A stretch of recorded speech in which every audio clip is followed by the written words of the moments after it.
Uh-oh, looks like an Adapters takeover of No Vacancy Live. What's a boy to do, Sean Worker? What's a boy to do? Just get on with it. I think that's where we're at, right? Here we are. I agree. I'm Anthony. Welcome to No Vacancy Live. That's my friend Glenn. You're watching the #1 show in hospitality.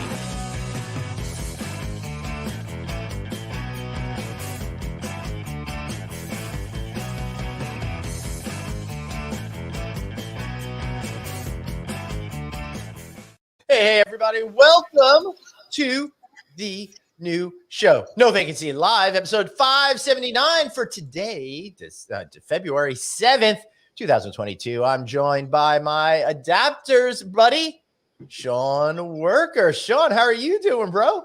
Great. I think it's more about how you're doing. I mean, after winning that amazing influencer award, right? I know. Seriously. #1 podcast, #1 social media influencer in hospitality. We've been talking all weekend about how we're going to tamp down my enthusiasm because, as you can see, I'm a little bit out of control here this morning. I know I'm a little biased, but I also know for those that are listening how hard it was over the last couple of years and for you to produce a show with Anthony every single, day of the week, the working week, and carry the story and carry the narrative of the last couple of years has not been easy. But man, I tell you, you're in the 500s and close to 600s. That is adaptation. That is resilience. That is tenacity. I don't know. Is it tenacity, resilience, or just being too dumb to quit when you have the chance, Sean? I don't know. With anything that we do, Yeah. It's easy to give up and it's hard to actually deliver and it's hard to actually evolve and adapt and change to the types of shows that you've been putting on. So, well, the other thing that I've noticed is very interesting hairstyles through the ages. So, oh my goodness, we should do a hair comparison over the 2 years, long, short. Now you got this kind of pseudo Clooney thing going on. I don't know what's going on here. You think I could get it shorter? I don't know. I mean, I'm debating because it was really long and poofy, but now I'm getting it cut shorter. But dare I go? I think you should poll your audience and let the audience tell you how long your hair should be. All right, everybody. That's a great question. Let's ask you. We're covering all the important topics here today. How long should my hair be? Is it too long? Is it the right size for somebody who's got the #1 podcast in hospitality? Or perhaps it needs to be bushier to actually be a good social media influencer in hospitality. I don't know. It's up to you guys out there. Of course, Anthony McCurry is not here today. He'll be back with us tomorrow, and we'll be on board for Wednesday and Thursday when we're doing some on-location shows in New York City. Now, Sean, we're going to be talking about adapting, innovation, leadership, all of those kind of good things today, but I thought it would start. All right. Thank you, Kim, for saying my hair looks good. I appreciate that. I'm sure the good folks over at the Lemon Tree Hair Salon would agree with you on that one. All right. So big story that came out. This is really interesting to me. Skidriven.com has released a new survey that 83% of American travelers are not worried about Omicron affecting their vacation plans this winter. And 57% said they're traveling at least once this winter time. That sounds pretty good to me, particularly since January, February, a lot of people are just back in the routine and not necessarily traveling a ton. Yeah, it's probably just a sign of weariness and going, I'm just getting on with my life at this point. I think there is some comfort in probably the governments, both in Europe and in the US, have now, just said, look, we're going to deal with the exceptions rather than the rule. Yep. And then finally, the airlines and the airports have done a really good job of adjusting how they process, but also how they mandate, appropriate behavior on planes to get you from here to there so you feel safe. And your perception of safe means everything. So the perception means it's good to travel. And I think people just want to get back into Margaritaville and they want to go and sing the songs. They want to go and get the all-you-can-eat buffet in Cancun and go see Europe and go to Italy, meet the family. All of that is wrapped into, I'm tired of this, I'm getting on a plane or I'm getting on a minivan. Yeah, now the good news is, Sean Worker, that on Friday we did a special episode with Dr. Primus. He's the hotel doctor. He's the guy that goes around to all the hotels out there if somebody's sick, somebody needs attention, that sort of thing. And one of the things he was telling us is get set. We are going to have a huge spring and summer tourist season in New York. And as they usually say, as California goes, so does the rest of the country. But I think in this case, we're talking about New York and tourism, and it just really soaring as we move throughout the year. And That's all well and good, and the demand is clearly going to be there. The question is, do we have the supply of people that want to return or attract new people Right. into the travel, tourism, and hospitality space? Well, Sean, the answer is no. We do not have enough. We do not have the people. we don't. All right, that's it. We're done now. All right, thanks so much for tuning in. We'll be back never because of my flippant answer on that one. But yeah, we're going to continue to have these problems as we've been discussing here nearly every single day. That is a big issue. But what that tells me is that hoteliers need to adapt. They need to think differently. They need to appeal towards potential workers in different and exciting ways. Have you been thinking about this as well? It's dominated really our research and some of the work that we've all been doing within the adapters, you included, Glenn, to talk with companies about how to adapt. And, you know, it's interesting, as you know, when you ask a company how to adapt, it sounds very physical, right? It's, well, we'll put in better tech, or we're going to add better health insurance, or for the first time, maybe add health insurance. It may also be that we're going to add physical goods, you know, there's going to be a rec room or something like that. The data and the research we're doing, it's down to a large extent by the number one driver, believe it or not, 52% of people surveyed, was about development of them, development of their career. And the second part was, you know, they deal with a player coach. They don't deal with the big brand, and they deal with kind of like SEAL Team 6. Who's my team leader? And does my team leader know about me? And the question is, how are the humans going to adapt? How are the managers going to adapt? How are the supervisors? How are the CEOs going to adapt how all of us interact with our teammates? All right, Sean, I got to tell you, I was pretty sure that when you said the number one driver, you were just going to say Adam Driver, who to me is the number one driver out there. But I think what you bring up is actually more binge watching again, haven't you? Well, no, just the Olympics over the weekend, which was a whole lot of fun. We can talk about people adapting at the Olympics and dealing with it. I don't know how they're dealing with wearing those masks in the outside venues and stuff like that all the time. Whew, that's kind of crazy. But yeah, you're absolutely right, Sean. People have got to really rethink the workplace that they're creating in order to make it more approachable for folks, make it so that folks really want to work there. Because the fact of the matter is, we're seeing an uptick in angry, nasty people. We can't go a day without hearing a story about how an airline has banned somebody, that sort of a thing. And it's happening more and more in hotels. Quite frankly, Sean, I go to all of the Facebook groups and they all are talking about how terrible some of the people are that are coming in. I'm not sure I would want to work under those circumstances, but can we even change those circumstances if it's customers that are coming in and being jerky jerks? So that may be more of a symptom than the cause, is how to think about why that's happening. And so you kind of go both ways on this. I was in a restaurant in Dublin last weekend, and I'll keep the name out of it, but a classic situation where we're falling into the excuses. We can't seat you for a while because of COVID. We can't do this because of COVID. Right. But actually, when I dug into why our food was taking so long, was they forgot actually to order on Friday and Saturday night the food for Saturday and the food for Sunday. But it became a COVID issue. Well, then what you could see was the frustration of the consumer, and they reacting to that. So that, you can see the temperature going up. But the issue of it is who was taking the brunt of it. It was the servers. It was the front of house people. And so how do we attract people that are dealing with the cause versus the symptom? And that goes up to the leaders and the managers to create an environment that says, here's the 5 reasons why you should work in my restaurant.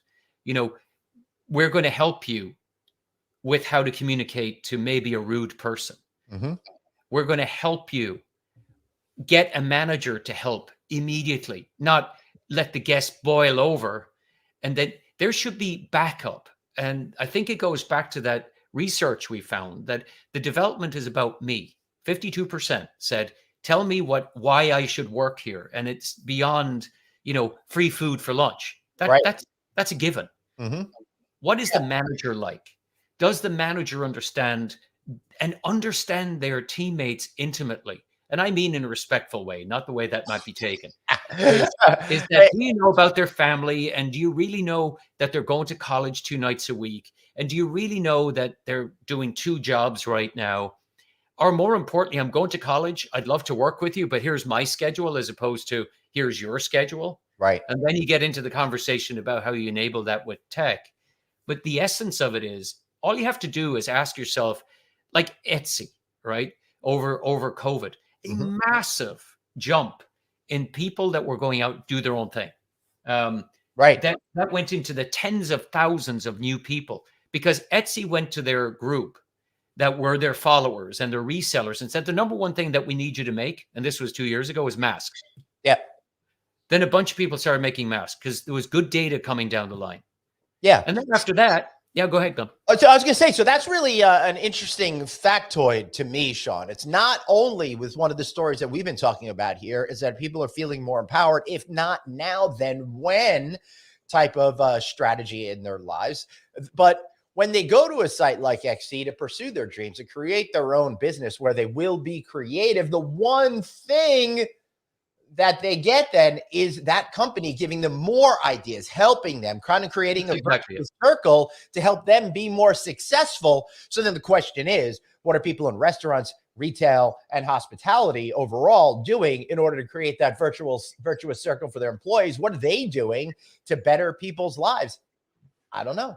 You know, ideas like, wouldn't it be nice if the team meeting turned into a 2-way conversation as opposed to a 1-way conversation? Here's what's happening in our establishment today or on our cruise ship today. Right. How about you dedicate 2 meetings of that a week to getting the ideas on what happened and what are we learning? And then having teammates that actually represent different groups maybe for that 30 minutes and say, look, you know, in the kitchen, we do this. But I got to tell you, the thing I keep hearing, and you wonder why people are leaving our industry, is I'll be right back to you. I have to go talk to the chef if I can add onion rings. I had that happen 2 weeks ago. Are you kidding me? What's with the command and control? That's old style. This What's is about with people player not control. respecting your love for onion rings. That's really what I'm concerned about. Exactly. I mean, you know, that's the least we can talk about is rings, you know, the onion rings. Right. I know. And so, you know, I was going to say, I've got some good onion rings recently, and I've been flirting with my own onion rings. Dude, I'm totally blanking out. Oh, maybe it was at Yard House in LA, and they stack them on a little ring holder. Yeah, that's really good. Kind of thing, which is a lot of fun. And if they're smart, then they put it in size order, which is always so as a sidebar to echo you need to get one of those air fryers. I do. I have an air fryer. In fact, my oven also has air frying capabilities, which is pretty exciting stuff, if you ask me. So aren't you glad the entire audience now has heard us talk about good old fashioned air dryers? Listen, that's an air dryer, not an air fryer. Yeah, well, I need the air dried around here. It's a little damp in this in this house. But all right, so when it comes to leadership, then what you're really saying is you want to be an empathetic leader, but you don't want to get all creepy weird about it. So what are some of the things that you would do to engage people? And the fact of the matter is, Sean is a former CEO who worked for a company that operated in multiple countries. So you understand people, you understand different cultures, you understand how to connect intimately in the proper way with folks. So what are some of the strategies that you see? Well, first of all, I will tell you that I'm still a student because I've made plenty of mistakes in managing teams and not getting it right. And I think that is maybe the first step, is to say, you know, I'm not too sure I handle that really well. Give me another go at this. You know, today people really will to, and I'm not too sure I feel great about the term authentic, because that's been bandied around like partnership is actually, you know what I mean? So it's more about those words that sounded really good at the beginning, but then it's been used so much and people aren't really authentic. They're using it as a buzzword as opposed to a practical tool for success. Sorry. Exactly. So, you know, it's about thinking that others have bad days, just a bad day. And you never know what's behind it. And, you know, there's obviously certain limits as to what you can ask. But first of all, understand that people have bad days and find it in you to take the leadership piece and make it easier for them to have a better day. Mm-hmm. And now, if that continues, that's a different matter. You brought up the issue of customers. Mm-hmm. This is self-evident. We've got pressure right now. People are tense, so they take it out in odd ways and in public service. In other words, the service at restaurants and bars and retail and other venues like that. How do you equip your team to be fortified to be able to take that on? Is anybody helping them with, here's 2 or 3 easy steps? Like, I get that you're having a tough day. Do you want to just take a minute and we'll talk about it? What can I do to help this or navigate this? Well, how about role playing that? How many people do that? Many people are shocked. The other thing is realizing that very quickly we've moved to an employee-centric conversation because of need. 25% less staff, as Sebastian Bazan, CEO of Acora, noted. And it's largely thought of with investors that this is probably structural now. Is how do we actually help teams deal with conflict in an odd sort of way? But equally, it's all about employees. Now the customer is hearing that and they're going, well, it's all about employees. Now it's not about me anymore. Right. We've got a me problem. So filtering those issues and spending time with teams and just talking about the case studies. We just talked about Etsy. Yep. Well, talk about some things that happened yesterday that you can improve on today. It doesn't have to be a big class. It could take 10 minutes. Well, it sounds that what you're also talking about is maybe adopting that like 1% rule. Don't just try to change everything today. Absolutely. Try to get just a little bit better. Incremental appreciation. Yep.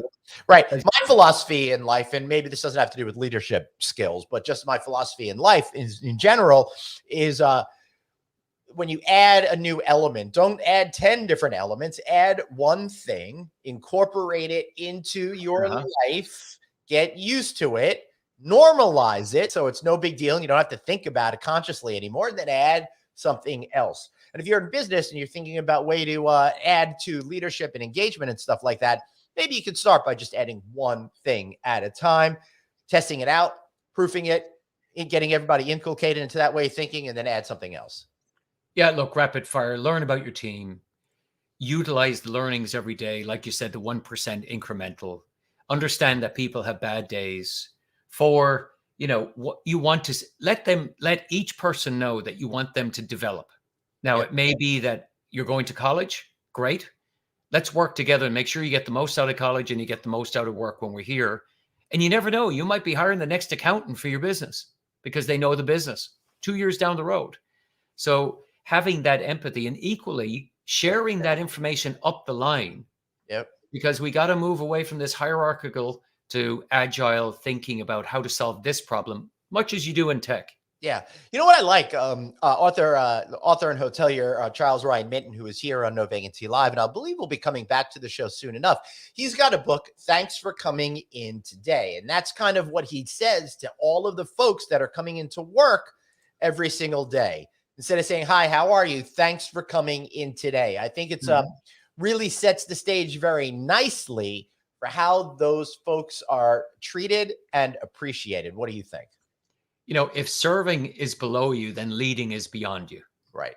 And that mindset of, and this was a kind of old style pre-COVID that had kind of reached peak consumption, was that people should be grateful to work for this company. And that's not the way. This is about saying, like you said, thanks for coming in. Tell me about your day, what's going on, and taking that 30 seconds to stop everything else and focus on that one person in front of you for that 30 seconds, 45 seconds, and let them know that you heard you. And that stitches back to the development piece. It stitches back to knowing your team and not treating the team as some form of commodity. These are real people who have stood up today and said, you know what, I'm not scared of reassessing my work relationship and I'll just go find something else. Yeah. And when you're at 4%, employment, which is essentially full employment, and another 1.5 million joined the I'm looking for a job category in the US this week, from the employment numbers, there's choice. So you've got to think about it in a way that says, not that I have to be the employer of choice, right. I have to be the leader of choice. Right. Not only that, there's not just choice, there's Marriott and Hilton Yep. And all the other companies. I'm just being kind of cheeky there, but the fact of the matter is, you're really competing against everyone. And the one issue I'm most concerned about, Sean, going forward, is continued lip service. I see a lot of hoteliers out there that are saying all of these great things, but it's not really translating into people being loyal in their businesses. It's got to be more than just giving people as little money as they could possibly get away with. You have to create an enriching atmosphere to help people both spiritually and financially, I think. And too many hoteliers are just like, these are the rules, and they're not really thinking about just competing against other hotels, but all of those other businesses and all of the other opportunities that today's workforce has.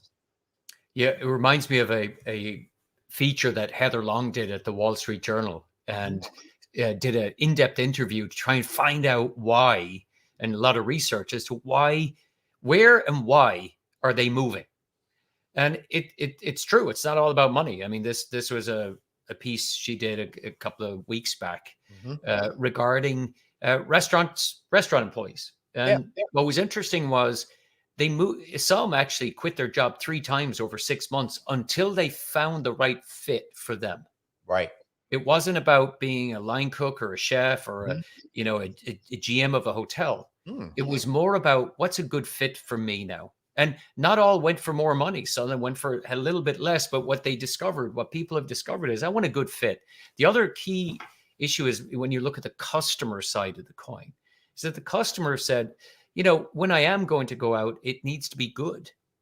And, we need to, why people are not all people are getting aggressive. I think some people are getting very tolerant and understanding.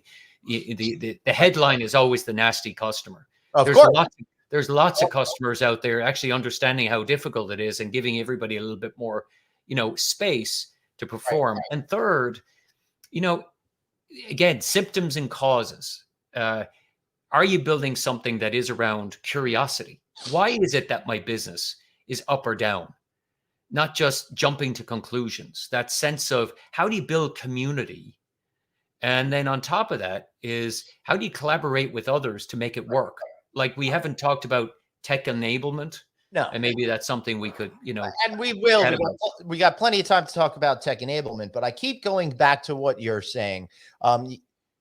You can affect the symptoms, but you can't. You can affect the symptoms, but you can't affect the cause sometimes, right? So I think people have a tendency to look at the symptoms, and I see this through all strata of society, right? Particularly with what government does and stuff like that here in the United States. We like to look at the symptoms, but we don't actually look at the root cause of issues. Why do leaders not necessarily look at root causes issues, and why do they get all caught up with trying to fix this problem, that problem, the other little problem, when if they just took the time to examine where all of these are coming from, maybe they'd avoid them? Or am I just getting a little too Six Sigma now? I didn't actually realize this was a fundraising call, for you running for, mayor of the local town. That's right. You can donate right now to Glenn at allpoliticalpartiessuck. I'm not in one.com. So I'm not too sure I can compete on the party political announcement, but I think after you won this big award, now you're thinking, rule the world. What are we thinking here? Like Tears for Fears. Everybody wants to rule the world. Great song. Yeah. That's dating us now. I think that's now, a little bit archival, but it's coming back. They're going on tour. They are, and I feel like we're sowing the seeds of love here, Sean. Oh, very nice. Here's reference. And you want to rule the world. Yeah. I still want to rule the world. That seems a little too complicated. I would settle for a week in Cabo, though. That might be nice. Well, you could become the mayor of Cabo. That sounds good. Sounds a little bit Cabo-located. Yeah. Sorry. All right. Yeah. So when you're talking about actually going in and affecting the root cause, maybe people don't actually know what that is. And if we're going to adapt, if we're going to innovate, we need to look at that. So how do you think, and I'm just spitballing here, how could we really focus on cutting through and understanding, well, this is a symptom and the actual cause is X, Y, Z, and how can I go about and fix that? But we know one cause, right? We know the cause we talked about. And we know that development is top of the list. 52% of employee survey was, it's not money, it's tell me about my career. So that's one. We know that. So that's in people's control. It could be small, it could be big, could be whatever you want it to be. Right. The second thing is why we're not going to solve why there's a lot more data coming out as to why people are reassessing where they work and what. And the other part that has been very clear is that service employees are valued by other industries probably more than the hospitality industry itself. Right. We are natural in the space, largely retail, travel, tourism, hospitality. The frontline workers are constantly, effectively, when you think about it, solving problems. That won't go with that on the menu. Yes, I can get you that room or not that room. I can help you with your wedding plans, and here's your options. There's a lot of consultation that goes on. It's very tactile. Well, that's very appealing to people like Amazon that says, look, these are people that are used to problems. So like when somebody walks into the hotel reception or into the restaurant, you don't know what's going to happen. Or they're going to the third floor of the retail and you're at REI and somebody will suddenly have a random question as to what to put together for going to Everest on a backpackers, half climb. That's all problem solving. Well, that's very attractive to the online community and those that are offering services like Uber and Lyft, and because they're constantly getting calls with problems. Right. So that's a cause and a symptom. Oh, it's only in this space. No, it's not. They're migrating to other lateral lookalikes. The second thing is that the use of technology, you say, okay, I've got less people. But then the question I ask myself is, for some reason in the hospitality industry, we really patted ourselves on the back for having a special line for the premier travelers. We kind of copied the airlines. Why isn't everybody able to check in the way they want to check in? And why do you have to have a kiosk? Now, a lot of companies, fortunately, startups, are solving for that problem. So that's an issue. So the problem we're trying to solve is, how do we give back time capacity and improve the capacity of the humans so the humans can deal with humans? Right. And for some reason, the embracing of broad technology that's widely available to solve for, why does a manager have to do a schedule? Why can't the schedule be done based on the data of the employee? That technology is out there. Right. So that frees up management. Right, put in the schedules, put in their names, and the schedule, put in their times available, and the schedule kicks out based on skills and other attributes. Online, why is it that we're not seeing more handheld devices where the order is placed? Restaurant, when I was living in Spain, small restaurants have handhelds. It's a mom and pop organization, 3 employees. You go into America, a place in America or UK or even in Ireland, we love paper. Well, employees hate papers. Your students hate papers, right, Dr. Producer Suzanne? Yeah, they don't. But that's a great point, Sean, because even back when I was a general manager, we used to do room inspections, and you'd have to go with the paper, and you'd have to check everything off. And then we kind of started doing like a hot sauce. Remember hot sauce? Yeah, but even before we got to hot sauce, right? We were doing it like there's like what were they, PDAs, and you could kind of sort of do this, but like look at all that inefficiency that we had and leveraging what could be done and making it happen now. Absolutely. I agree. Sean, I took my kids last month to the pediatrician for a well visit. They're perfectly fine. Don't you worry about my kids out there. But I had to fill out all of this paperwork, again and again and again. Every time I go, I have to give them the same stuff. So I said to them, you're part of a major healthcare system at this point, right? I said, why don't you have access to this information? And why do I have to, refill it out? I said, not for me, I'm okay, but for you guys. Now you have to take it and put it and doing all of this. And they just looked at me like my suggestion was the most jerkiest thing that anyone's ever heard. And the doctor visit went downhill after that. So, but even just all the apps, just think of each healthcare provider has a different app. Right. There's not one platform. And when you start seeing specialists, this is what I deal with right now with my husband. I have to do the whole thing all over again. And then they're like, oh, we'll go to the app. Well, which one are you? So, yeah, it's a fun challenge. So here's some free plugs, to your point of an aggregated platform, right? So AWS, Amazon Web Services, have an aggregated platform. I think probably the the most sophisticated out there is Shopify, right? So Shopify makes it easy for people to open online stores. Right. And in other words, the Shopify client worries about selling their product, promoting their product, thinking about their product, and not all the other noise around it, like marketing it, accounting for it, the tax aspect, the payment models. That's what Shopify makes easy. Now, if you translate that into our space, companies like Muse and Apaleo are starting to act like that platform of aggregated services. And then they have open APIs or little, in other words, bolt-on services, microservices, that allows it then to say, great, you want yield? We can give you yield management. You want something about instant user journey experience, check-in, end-to-end? They can do that. But, I wonder, have we, the big question out there is, if you want to free up capacity for your employees to deal with the humans and the humans to talk to the humans and solve for human problems, like they have to talk to you about, I know people still ask, well, where should I get a good meal? Well, Google's got good reviews, but people want that interaction, right? It's a conversation. Give them the time to do that. And if you don't, they will move to some company that has. Right. So you take all that grind out of checking in, checking out. There's other examples out there, but if you look at those companies that are doing that today, they're startups. They're largely startups. And that's going to be important types of tools for people to have, I think, because one of the things that I'm seeing out there, and over the last 20 years, Sean and Suzanne, we've been really moving from a country that makes a lot of things to more of a service-based economy.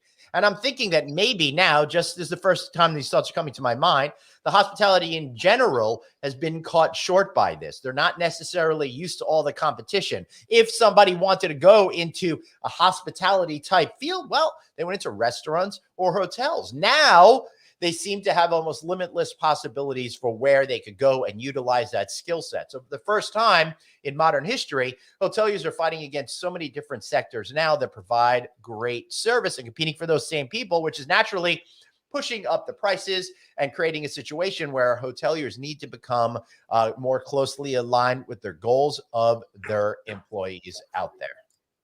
Yeah, another example of that is Motel One, right? It's a brand that makes it easy to hire.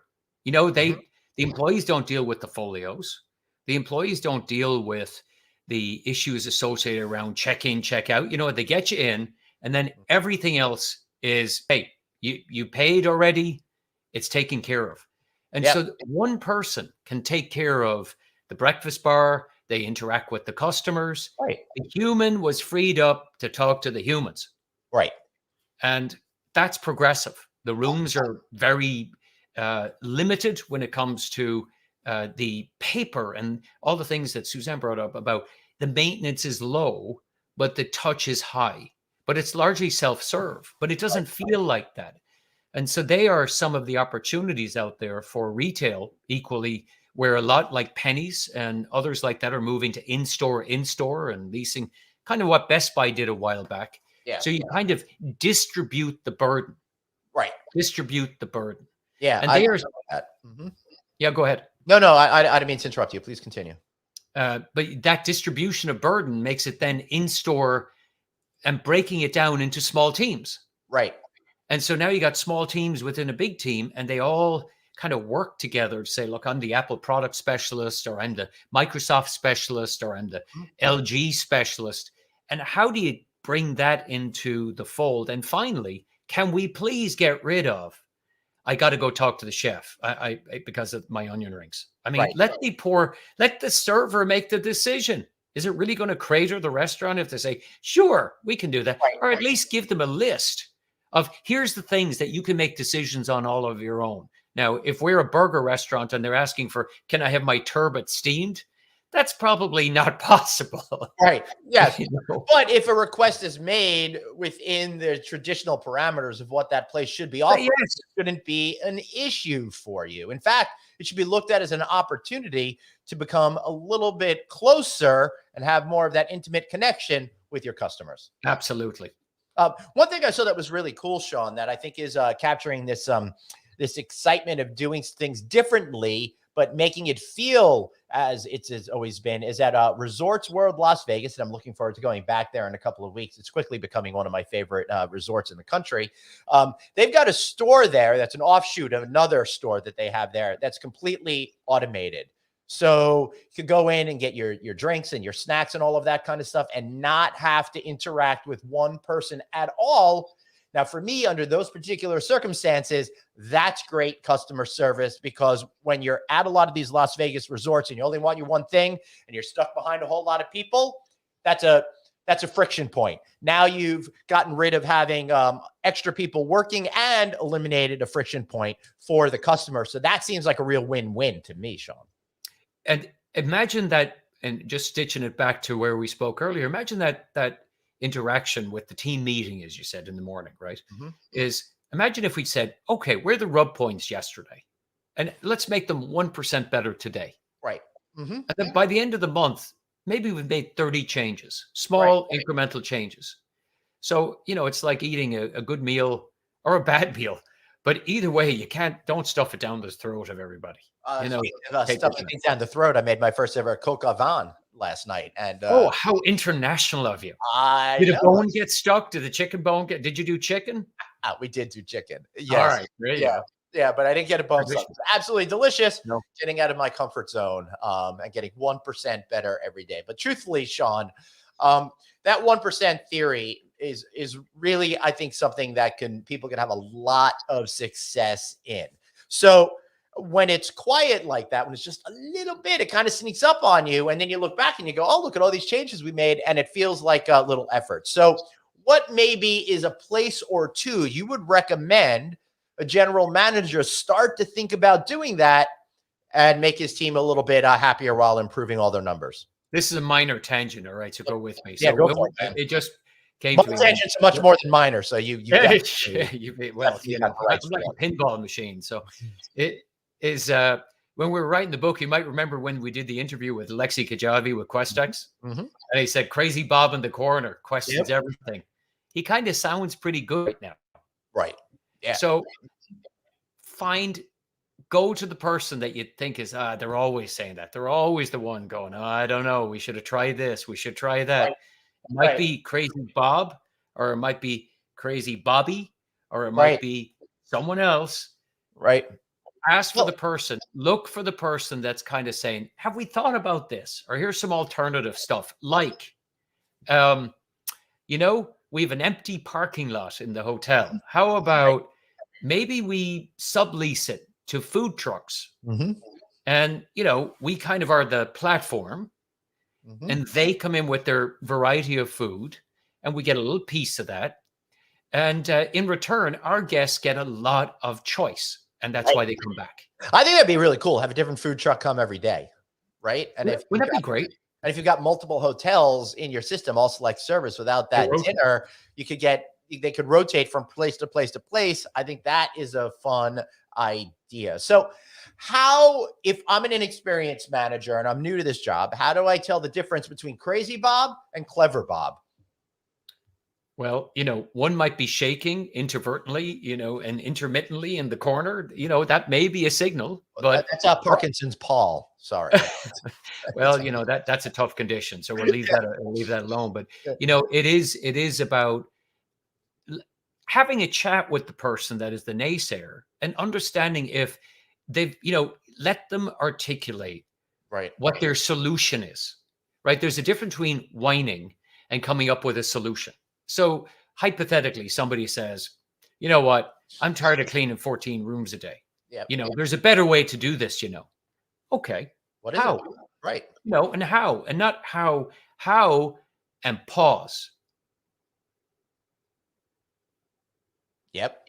And wait, because maybe they've never been asked before and they have to formulate their thoughts. Right. Maybe you need to do it 2 or 3 times and find the energy and give them a comfort zone. And it just takes one. And your reaction as the team leader, if you shut that one person down, there's a high likelihood you're going to go from people are willing to listen to not wanting to hear. Dude, that just gets us to the place that I used to be in, where I would want to be I would want to be an active participant in the health and success of the company I was, working for. My self image is directly tethered to all of that. But I had a particular owner of this company that didn't really want to hear what you said, and the only way to get your ideas through was to make it seem like it was their idea. And after a while, you just kind of be like, all right, whatever you want to do, I'm not going to argue with you. I'm not going to provide any new ideas. I'm just going to go back to my office and wait until I can leave without everyone thinking it's too early for me to leave. Yeah, and that shuts you down. Mhm. And you go, I'm putting all this energy into the fourth age of change, which we wrote about extensively and published last year. That's right. And you can, of course, get the book, The Adapters, right now at Amazon.com by Sean Worker and myself over there. Look how awesome is that. Get that right now. Also go to theadapters.net. And that was our friend Michael Zager. That when in the Middle East, he got that at one of his hotels. It was shocking that beautiful. This is actually real. It's real. Really does. How cool is that? Yeah, it's actually real. Look at that. Crazy. Yeah, that's awesome. And by the way, Michael Zager is a great example of this. He is an incredible leader. Mhm. He's very calm. He's very, very consistent. He is German, and he has. But forget the stereotype. He runs teams with like empathy. clockwork. Yeah, oh, get the drum roll. Where's the drum roll? You've got to have it on your board there. I just did it. Do it again. There you go. That's good. And Michael is an embodiment of that. He's very adaptive to the surrounding. He's very calm, but always know he's the captain of the ship. He cares, and you can feel him caring. Right. And, this is something 2 lifeguards do. And they thought of this, that wouldn't it be great to do this on a beach? So they've now done that for the adapters, but they also do it for, what people who are coming, if it's their birthday or something, and they'll do it on the beach. It's incredible. And they love doing it. And it was more importantly, it was their idea. Right. And that's a fun, innovative idea that allows companies to adapt, right? Because now they have a new revenue stream and something that nobody else has been offering with the, oh my God, that's so cool effect. And if you do a little, will you marry me or happy anniversary or something like that, you're going to win that customer back over and over again. And the big difference about Michael is he said, wow, that's great. He didn't say that's not how we do the beach. Right. Right. And that turned into a thing, and marketers would kill for that. And they got it for nothing because guess what? 2 people cared. Right. They love doing it. And this is their form of art. So they're getting more out of a job. So you think that when they say, well, maybe I should move to a different place, and they say, no, you can't do that. How do you can't do that. Yeah. Speaking of you can't do that, how do you break yourself out of that habit? How do you break yourself out of the, we've already done it, so we're going to continue to do it that way mindset, which is paralyzing and has probably put a lot of companies out of business? Well, like what we're doing with the Adapter Tech X show, it's fascinating about being around technologists a lot. And they're excited about a problem. And the excitement comes from, how can I figure that out? So partially what we work on sometimes in our category is we have a little filter in our head that goes, I wonder what problems that will cause. Right. If we put the sign on the beach like this, right, next thing they're going to be having beach parties and, no, we can't do that. Too much risk. Right. Risk. So it's a combination of people not wanting to take a risk and maybe having an atmosphere where that leader's boss or the owner, they're afraid of making change. So if you have a leader or a boss or the owner of your hotel that may be reluctant to these, is there anything that you think you could do as an individual to try to help them break that habit and get on through to the other side? Because I'll tell you, man, I'm 51 over here. Sometimes if these, if I had a big company and I had a lot of these 20-year-olds, some of their ideas may seem cuckoo for Cocoa Puffs for me, but they're much more tapped into the zeitgeist than I am, and I should definitely listen to what they have to say. So I'd suggest for people of an age to sit down with a beverage of your choice and ask yourself this question. How did it feel when I said it? Right. And you got the, I don't know, maybe not. Every generation, and you know what? I also think having ideas that are different are not about age. It's about mindset. And the mindset at any age dates no one. And the great thing about mindset as you get older is realizing that there's a bigger cohort of people that you can actually engage with to say, what do we think here? Yeah. And the other part is hiring people and asking those questions in a way that is encouraging that. So interviewing. Here's an example. I read a very interesting thing because, you know, I'm a geek, and what can I tell you? I don't have a life. It's Netflix, right? So there was I read this in Medium over the weekend, and there was an L3, a level 3 programmer at Facebook that said, you know, I want to get promoted. And so I want to move up, but I want to be a project engineer and a systems engineer. What's the path with it? Well, Facebook said, well, you're going to have to learn and go down a level to be that, and you have to learn a new language. So what happened was, if he said, wow, that's awful. He had a friend that was over at Netflix and said, I want to be this. And I said, friend, come on over. Let's get to know you. Anyway, long story short, they put him through the interview, which I thought was really interesting. The first part was about technical capability. It was a 4-hour event, 2 hours on technical capability. And they went through to establish. The next interview in the afternoon was all about culture, fit. So fit and capability.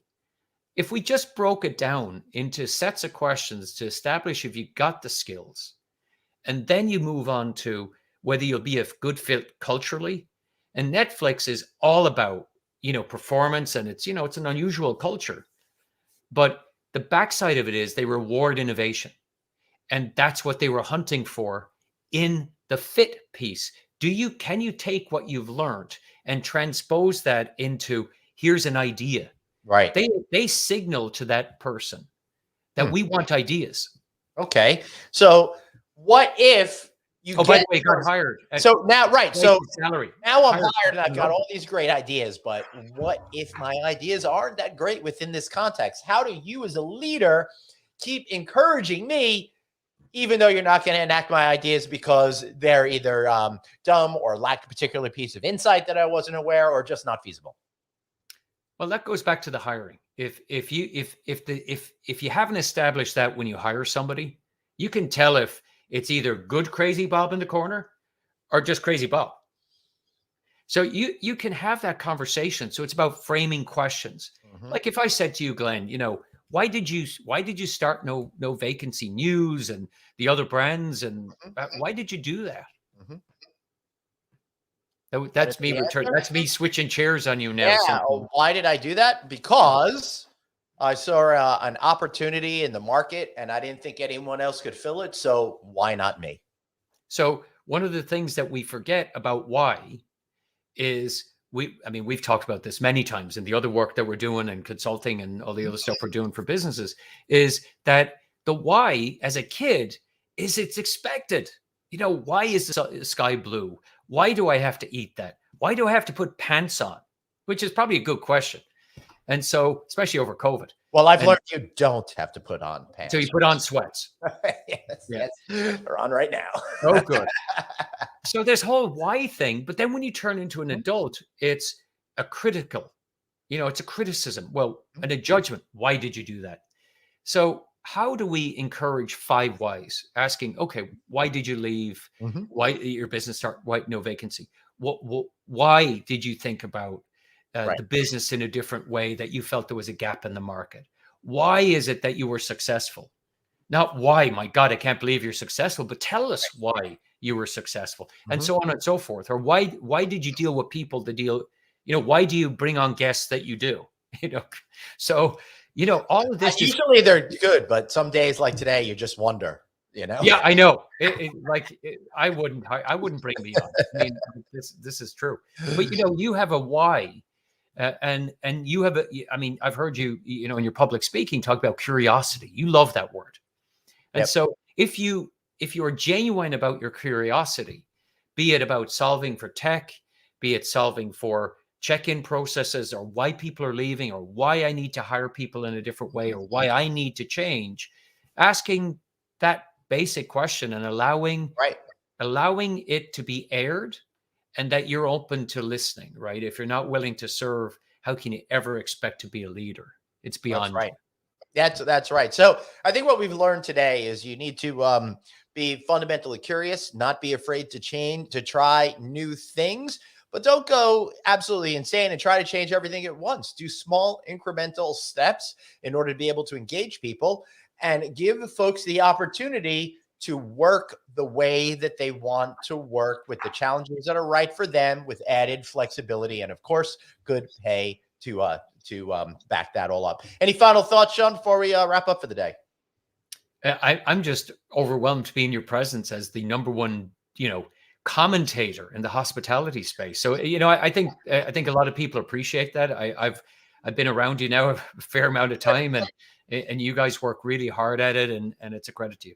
Thanks. I really appreciate that, Sean. So be sure to get the adapters, get at theadapters.net. But better than that, Sean, I say that they should What's better than that? For their next event, and let us bring this session to you. That's right. We've got a whole program based on this book. There you go. Make sure you get your copy. We've got scribble zones in here, and we do a great presentation that incorporates all of this to help the leaders within your company be even better leaders. Sean, how can we find the adapters, the adapter stuff online? Well, the adapters.net. We also have a section now that we've added a whole new theme of the Adapters Tech X, focusing on the tech and the space. And, look at us at all the usual bookstores online. We're there. That's right. Amazon.com and all the others as well. And of course, guys, I'd love for you to get the audio version of our podcast. Please subscribe on Apple Podcasts, iHeartRadio, wherever you get your shows. Well, that is where we are. Of course, Anthony's at Anthony Hotels. I'm at Traveling Glenn. Thank you so much for doing that. And Sean, how do we find you online? T5 Strategy, Sean at T5 Strategies, at Sean Worker on Twitter, and any one of our websites. You can find us. We're easy to track down. All right. All right. So that's great. So I'm going to wrap the show up, Sean. And since Anthony's not here, I need you, after I say my line, for you to say, and be kind to yourself. All right. You ready? I'm ready. All right, everybody. We'll see you tomorrow. Remember, you've got one life, so blaze on and be kind to yourselves. Great. Please. See you all tomorrow. Thanks for watching.